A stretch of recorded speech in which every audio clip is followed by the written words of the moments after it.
temos que falar do Nuno Mendes e do Vitinha, né? O Vitinha é um cara que você, Quesada, botou no nosso top 3 aqui para melhor do mundo.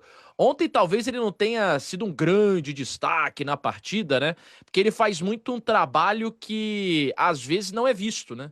De um carregador de pianos, um cara que tá todo o tempo ali em várias etapas do jogo, em partes diferentes do campo e tal, e passa meio desapercebido, mas é quase que uma mola propulsora dos times que ele joga. É assim no PSG e é assim na seleção.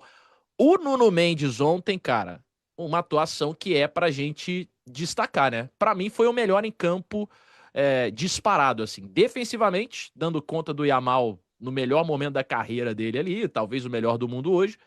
E, enfim, possibilitando Portugal a primeiro fazer aquele gol que ele faz sozinho e aí depois dar o gol pro Cristiano Ronaldo.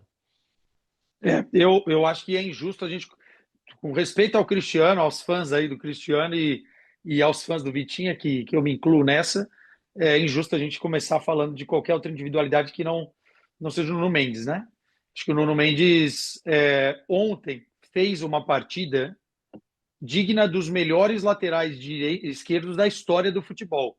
Não quer dizer que Uhum. ele está nesse patamar, né? Vamos interpretar, gente, que também é bom. Estou falando de uma final de campeonato com a sua seleção e ontem, se o Nuno Mendes não está em campo, Portugal perderia da Espanha. Ontem ele foi o principal protagonista, mais do que o Cristiano, mais do que o Vitinha, mais do que o Diogo que pegou pênalti, mais do que qualquer outro jogador. O Nuno Mendes ontem foi muito importante para parar esse moleque endiabrado de 17 anos, é que não é só parar, é ganhar todos os duelos quando ele tinha bola e quando ele não tinha bola.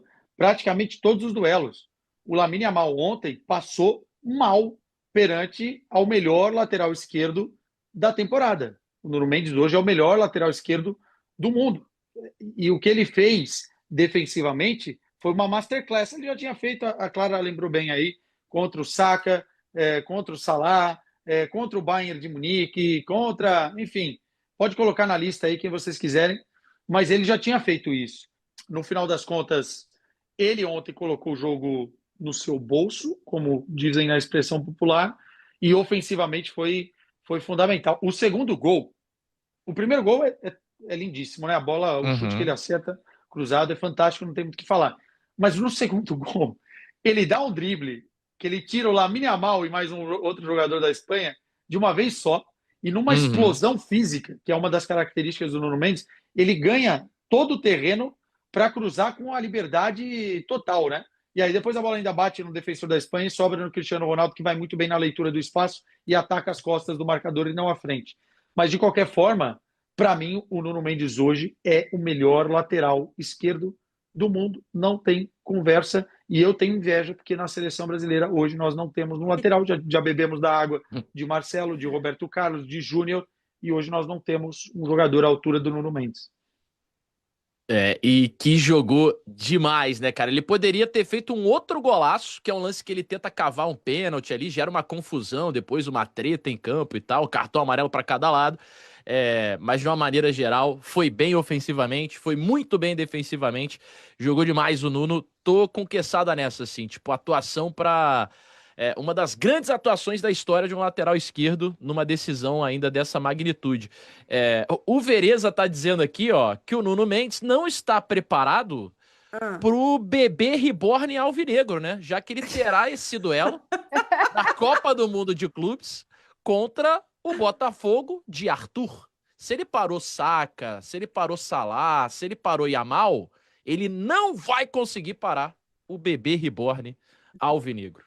Rapidamente, só assim, assino embaixo de tudo que o Quesada falou, mas a temporada completa do Nuno Mendes é absurda nos dois sentidos, não só de defensivamente, e ele evoluiu muito com o Luiz Henrique nessa temporada defensivamente. Em outras temporadas a gente falava muito no Nuno que avançava, que tinha muita qualidade ofensiva, que apoiava muito, mas que em alguns momentos acabava deixando a defesa um pouco desprotegida. Não foi o caso da temporada.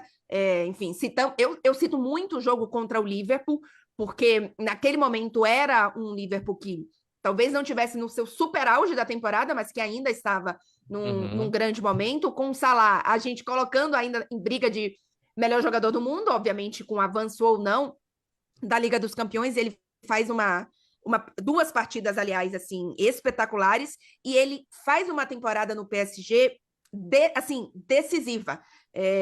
Defensivamente, algumas coisas que a gente já citou aqui, e ofensivamente também. Assim, nas partidas contra o Aston Villa, ele faz 2 gols e dá 1 assistência. Uhum. Se a gente pega a primeira vitória do PSG na temporada, que foi uma falha do goleiro, mas é uma contra o Girona em casa, acho que é esse. A finalização é dele, né? Então, assim, se não for. E o PSG fica 5 jogos com 1 vitória só, essa é a única na fase de liga, dos primeiros 5 jogos. Então, assim, ele foi absolutamente decisivo na temporada para os resultados do PSG. E ontem, assim, cerejinha não, que eu não gosto de cereja, moranguinho no bolo da temporada. Ontem ele entrou forte e feio na briga do top 10 da Bola de Ouro, tá? Porque também me incomoda muito a gente falar que é só o melhor lateral esquerdo do mundo ou da temporada. Entendeu? Não, ele é um dos melhores jogadores da temporada. Sim. Então, ele tem que estar nessas listas aí. Óbvio que os números e a posição não permitem que ele talvez brigue por títulos, né? Nesse contexto. Acho que o último lateral esquerdo que entrou no top 3 foi o Roberto Carlos, não foi? Foi. De Bola de Ouro. Acho que lateral, o último em geral, foi o Roberto, porque depois teve zagueiro, mas lateral acho que não voltou a ter. O goleiro, mas eu acho que lateral não teve mais. Exato, exato. Mas numa briga aí de top 10, com certeza o Nuno Mendes tem que estar, até porque as bizarrices da Bola de Ouro da temporada passada tinham um top 10 meio estranho. É que vocês estão se apegando muito é que as pessoas assistem o que elas votam, Quesada. Eu tenho muitas dúvidas em que as pessoas que votam assistem o que elas votam, entendeu? Tem isso, né? A gente dedicou bastante tempo ao Nuno Mendes aqui, e é mais do que merecido. Ele ganhou 2 prêmios individuais. Ele foi o melhor jogador do Final Four da Nations e ele foi o MVP da final. Então ele leva 2 troféus aí individuais para um lateral esquerdo. É uma parada muito grandiosa, assim, esse reconhecimento também mais do que merecido pro Nuno Mendes.